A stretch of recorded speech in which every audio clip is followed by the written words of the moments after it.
I am Bruce, and welcome to this edition of Issues in Focus.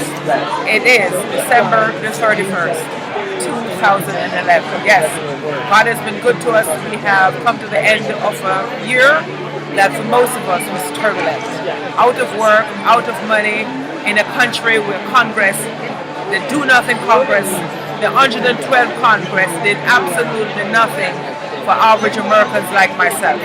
I want to work, you want to work, nothing has happened. However, in a two-party system, there's always a choice when we talk government. And right now, at this very moment in Iowa, yes, voters are preparing for a caucus on January the 3rd. We're talking contenders for the Grand Old Party, as in the Republican Party, or Grand Old Party, the Tea Party. I don't know which it is.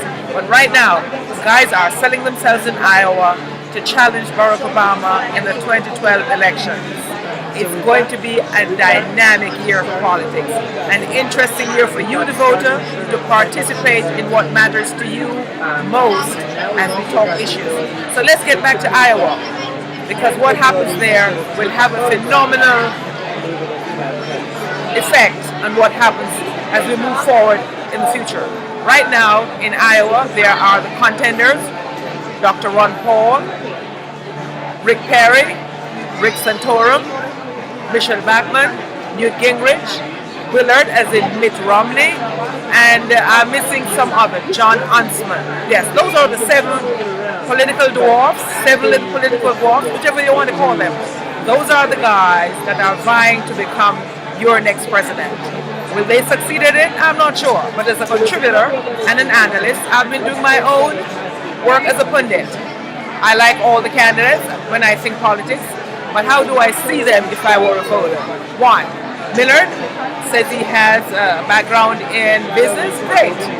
But does he, as a rich millionaire, speak for me, a poor woman, because he has never walked in my shoe?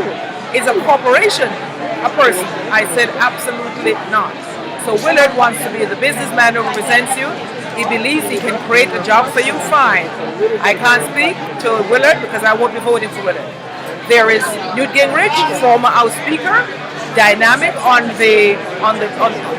dynamic, but we know that for some reason Newt is not good at discipline, says too much. Last week he was surging, now he's number 3 or 4. There is Rick Santorum, who is looking like a dark horse. He has been polling like 4 or 5, but all of a sudden in Iowa he's now number 3. And there's a chance that he could just make it. Many people say he won't make it because he's too conservative, but he's in a conservative state and he speaks straight from the gut. So I have a lot of respect for Rick Santorum. He might not win the election, but if we talk conservative, that's the guy. But again, there's a default button for Mitt Romney. He has the organization, he has the money, and it looks like he's the most consistent, polling at 23-25%. So what is it going to be in Iowa?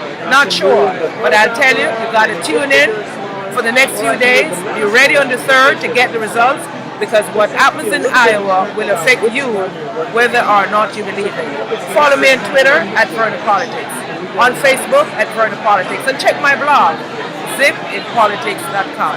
I am Verna Smith, and this has been Issues in Focus. Thank you, and have a great new year when it comes.